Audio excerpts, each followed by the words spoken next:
যে ছেলেটা নামাজ পড়তো না, যে মা বাবার কথা শুনতো না, সেই ছেলেই এক রাতে কবরের ভেতর এমন কিছু দেখল যার পর তার পুরো জীবন বদলে যায়। আজকের গল্প শেষ পর্যন্ত শুনলে আপনার চোখেও পানি চলে আসবে।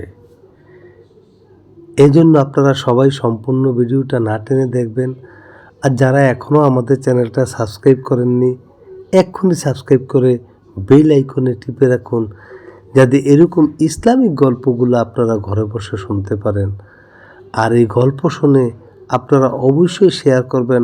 হয়তোবা আপনার এই শেয়ারের কারণে এই গল্পটা শুনে হয়তোবা একটা লোক বদলে যেতে পারে। কবর থেকে ভেসে আসছিল চিৎকার, তবে আযাব সত্য। এটা যেরকম চন্দ্র সূর্য ওঠে, সকালে ওঠে, বিকালে ডুবে যায়, যেরকম চিরন্তন সত্য, আযাবও কবর হবে, এটা সত্য।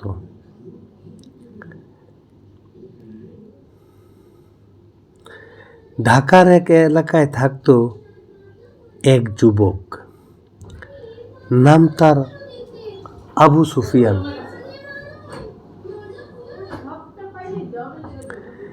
দেখতে সুন্দর, টাকা পয়সাও ছিল, কিন্তু সমস্যা ছিল একটাই, সে আল্লাহকে ভয় করত না। নিজের খেয়াল খুশি মতন চলত। এমন কোনো সামাজিক কাজ নাই সমাজের ভিতরে যে সে করে বেড়ায় না।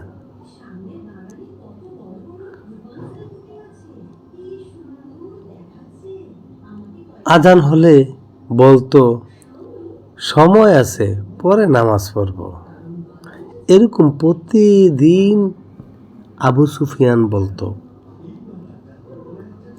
মা বলতেন, বাবা 5 ওয়াক্ত নামাজ পড়ো। আর আবু সুফিয়ান রেগে গিয়ে বলতো, এত নামাজ করেন কেন? নাউজুবিল্লাহ, আস্তাগফিরুল্লাহ। সে রাত জেগে গান শুনতো, খারাপ বন্ধুদের সাথে ঘুরতো, ইউটিউব আর মোবাইলেই তার জীবন চলত। এমন কোনো অসামাজিক কাজের সাথে সে নাই, এমন কোনো কাজ সে সমাজে বাদই রাখত না। বৃদ্ধ মসজিদের ইমাম কি বলেছিল সেটা আমরা জানি। একদিন মসজিদের বৃদ্ধ ইমাম তাকে ডাকলেন। ইমাম সাহেব বললেন, আবু সুফিয়ান বাবা, জীবন খুব ছোট, মৃত্যু হঠাৎ আসে, কারো কাছে বলে আসে না তোমার আজই মৃত্যু। আর আবু সুফিয়ান হাসতে হাসতে বলল, হুজুর, আমি এখনো তরুণ, আমার অনেক সময় পরে আছে। এগুলো সে ইমাম সাহেবের সাথে প্রায়ই বলতো। ইমাম শুধু বললেন, কবর তরুণ বৃদ্ধ কাউকে ছাড়ে না। অসুস্থ বলো, তরুণ বলো, বৃদ্ধ বলো, কাউকে কবর ছাড়বে না। এই কথাটা আবু সুফিয়ানের মনে একটু লাগলো, কিন্তু সে আবার আগের জীবনেই ফিরে গেল।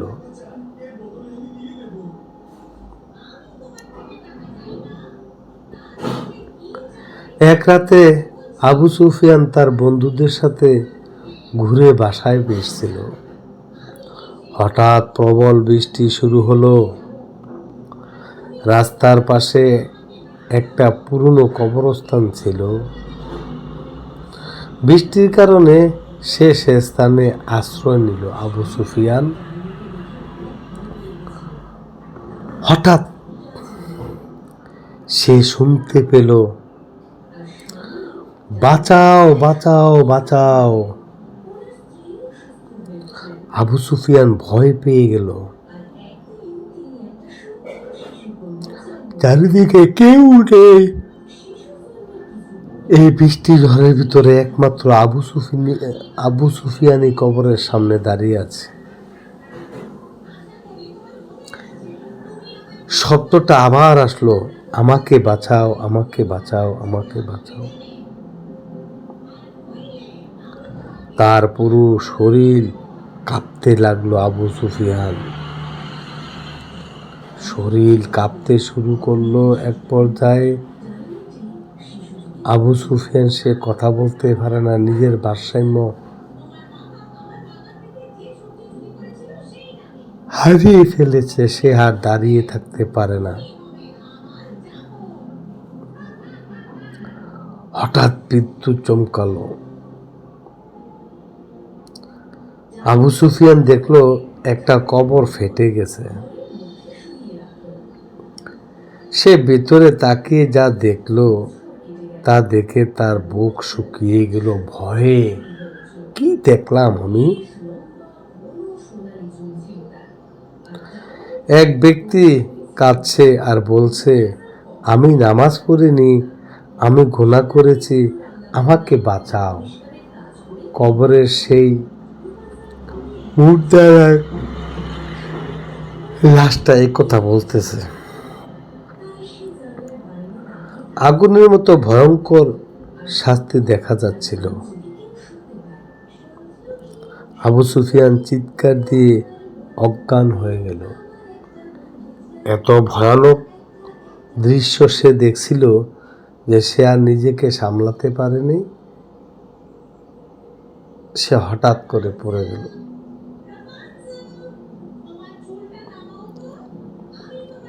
সকালে মানুষ তাকে কবরস্থানের পাশে অজ্ঞান অবস্থায় পেল। জ্ঞান ফেরার পর সে কাঁদতে শুরু করলো, হাউ মাউ করে। একই দেখলাম, একই দেখলাম, আমি কি দেখলাম, এসব খালি বলতেছে।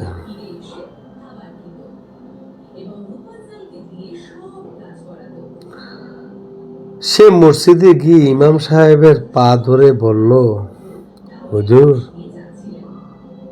আমি বদলাতে চাই। সেদিন থেকেই আবু সুফিয়ান 5 ওয়াক্ত নামাজ শুরু করলো, মায়ের কাছে ক্ষমা চাইল, খারাপ বন্ধুদের ছেড়ে দিল। দিন যেতে লাগলো। যে ছেলে এক সময় গান শুনতো সে এখন কোরআন তিলাওয়াত করত। যে ছেলে রাত জেগে গুনাহ করত সে তাহাজ্জুদ নামাজ পড়ত। একদিন তার পুরনো বন্ধুরা এসে বলল, তুই এত বদলে গেলি কিভাবে? আবু সুফিয়ান চোখের পানি মুছে বলল, কবরের অন্ধকার দেখলে মানুষ বদলে যায়, তাই আমিও ধারাবাহিকভাবে বদলে গেছি। কয়েক বছর পর আবু সুফিয়ান খুব অসুস্থ হয়ে গেল। মৃত্যুর আগে সে তার মাকে বলল, মা, আমার জন্য দোয়া করবেন। তার মুখে ছিল সেই কথাগুলা, লা ইলাহা ইল্লাল্লাহ। তারপর শান্তভাবে সে মৃত্যুবরণ করল। এলাকার মানুষ বলল, এমন পরিবর্তন খুব কম মানুষই পারে।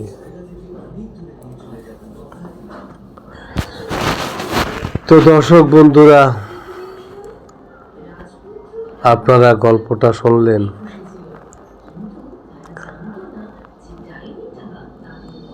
নামাজ কখনো ছাড়বেন না।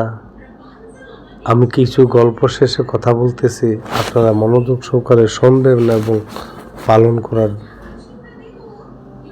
চেষ্টা করবেন। নামাজ কখনো ছাড়বেন না ভাইয়েরা। মৃত্যু যে কোনো সময় আপনার সামনে এসে যেতে পারে, তার থেকে আপনি কোনোভাবে বাইরে হওয়ার কোনো ব্যবস্থা নেই। তওবার দরজা খোলা আছে আল্লাহ পাকের কাছে সব সময়।